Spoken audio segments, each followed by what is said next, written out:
അങ്ങനെ നമ്മുടെ സുധീഷ് എത്രയും പെട്ടെന്ന് ആ വണ്ടി നിധിക്ക് വാങ്ങാൻ വേണ്ടിയിട്ട് നമ്മുടെ ഹരീഷിനെയും കൂട്ടിയിട്ട് പോകുന്നുണ്ട്. അപ്പോൾ സുഭാഷേട്ടൻ ചോദിക്കേണ്ട എങ്ങോട്ടാടാ നിങ്ങൾ ബ്രേക്ക്ഫാസ്റ്റ് കഴിച്ചിട്ട് പോകാമെന്നൊക്കെ പറയുന്നത്. എന്തായാലും നമ്മുടെ സുധീഷ് പറയണ്ടേ അതൊക്കെ വന്നിട്ട് കഴിക്കാം, ഒരു സർപ്രൈസ് ഉണ്ട് എന്നൊക്കെ പറഞ്ഞിട്ട് പോകുന്നുണ്ട്. എന്തായാലും പോയിട്ട് നോക്കണ സമയത്ത് അയാൾ വരുന്നുണ്ട്, വണ്ടിയും കൊണ്ട് വരുന്നുണ്ട്. ഒരാൾ സ്കൂട്ടി കാണിച്ചു കൊടുക്കുന്നുണ്ട്, നല്ല കണ്ടീഷനാണ്, എൻ്റെ മകൾക്കാണ്, അവൾ ഗൾഫിൽ പോയി, അതുകൊണ്ടാണ് ഇപ്പോൾ വണ്ടി ഞാൻ കൊടുക്കണമെന്നൊക്കെ പറയുന്നുണ്ട്. എന്തായാലും അയാൾക്ക് അപ്പോഴേക്കും ഒരു ഫോൺ വന്നിട്ട് അയാൾ പോകുന്നുണ്ട്. അപ്പോൾ ആ സമയത്ത് നമ്മുടെ സുധീഷ് പറയുന്നുണ്ട് എന്തായാലും ഞാനൊന്ന് ഓടിച്ചോക്കട്ടെ വണ്ടി ഗുഡ് കണ്ടീഷനാണോ എന്നൊക്കെ ചെന്ന് നോക്കിയിട്ട് എന്നാൽ നമ്മൾ സുധീഷ് ഓടിച്ചിട്ടൊക്കെ വരുന്നുണ്ട്. എന്നിട്ട് നമ്മുടെ ഹരീഷിനോട് ആ വണ്ടിയൊക്കെ നല്ല വണ്ടിയാണ്, എത്രയാണ് പറയണമെന്ന് പറയുന്നത്, 30,000 റുപ്യ എന്ന് പറയുന്നത്. അയ്യോ ഇത്ര കൂടുതലോ എന്നൊക്കെ ചോദിക്കുന്നുണ്ട്. എന്തായാലും ഒന്ന് കമ്മിയാക്കാൻ പറയടാന്നൊക്കെ പറയുന്നുണ്ട്. എന്തായാലും അയാൾ വരുന്ന സമയത്ത് കുറച്ചിട്ട് എന്നാലും 25,000 റുപ്യക്ക് കൊടുക്കാൻ പറയുന്നുണ്ട്. എന്തായാലും നമ്മുടെ ഹരീഷിനെ വിചാരിച്ചിട്ടാണെന്നൊക്കെ പറയുന്നുണ്ട്. ഹരീഷ് പറയേണ്ട ആയിക്കോട്ടെ, എന്തായാലും നമ്മുടെ സുധീഷിൻ്റെ കയ്യിലാണെങ്കിൽ അത്രയില്ല, ആകെ 10,000 റുപ്യുള്ളൂ.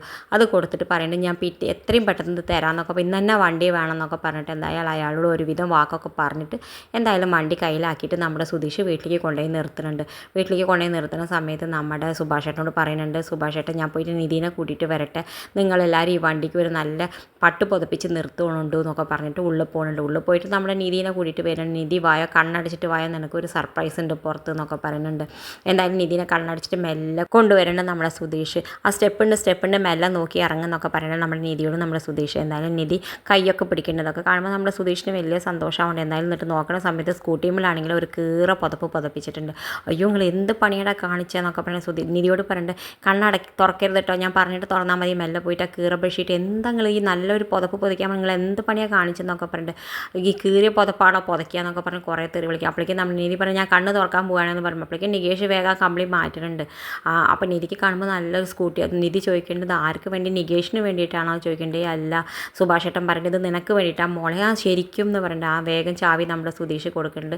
ഇത് ഞങ്ങൾ വാങ്ങിയതാണ്. ആര് വാങ്ങിയത് മുമ്പ് ഇല്ല, സുധീഷ് നിനക്ക് വേണ്ടി വാങ്ങിയതാന്ന് പറയുന്നുണ്ട്. എന്തായാലും സുധീഷ് പറയുന്നത് നീ പോയി റൗണ്ട് ഓടിച്ച് വന്ന് നോക്കുക എങ്ങനെയുണ്ട് വണ്ടി എന്നൊക്കെ പറയുന്നുണ്ട്. ആ സമയത്ത് നിധി വല്ലാത്ത വിഷമിച്ച് പറയുന്നുണ്ട്, സുഭാഷേട്ടാ എനിക്ക് വണ്ടി ഓടിക്കാൻ അറിയില്ല, എനിക്കൊരു സൈക്കിൾ പോലും ഓടിക്കാൻ അറിയില്ല എന്ന് പറയുന്നുണ്ട്. അപ്പോൾ ആ സമയത്ത് നമ്മുടെ സുധീഷാണെങ്കിൽ പൊട്ടിച്ചിരിക്കി കാണുന്ന സമയത്ത് നമ്മുടെ നിധിക്കാണെങ്കിൽ വല്ലാത്ത വിഷമം വരുന്നുണ്ട്. നിധി പറയുന്നുണ്ട് ഇനി എന്നെ സുധീഷ് പഠിപ്പിക്കേണ്ട, എന്നെ നികേഷ് പഠിപ്പിച്ചാൽ മതി പറഞ്ഞിട്ട് നികേഷിൻ്റെ ഒപ്പം വണ്ടി ഗ്രൗണ്ടിൽ പോയി പഠിക്കാൻ പോകുന്നുണ്ട്. ഇത് കാണിച്ചുകൊണ്ടാണ് ഇന്നത്തെ പ്രൊമോ അവസാനിക്കുന്നത്. ഇതുപോലെ പ്രൊമോ വിശേഷങ്ങൾ നിങ്ങളുടെ മുന്നിൽ എളുപ്പത്തിലെത്താൻ ഈ ചാനൽ ഒന്ന് സബ്സ്ക്രൈബ് ചെയ്യാൻ മറക്കരുത്.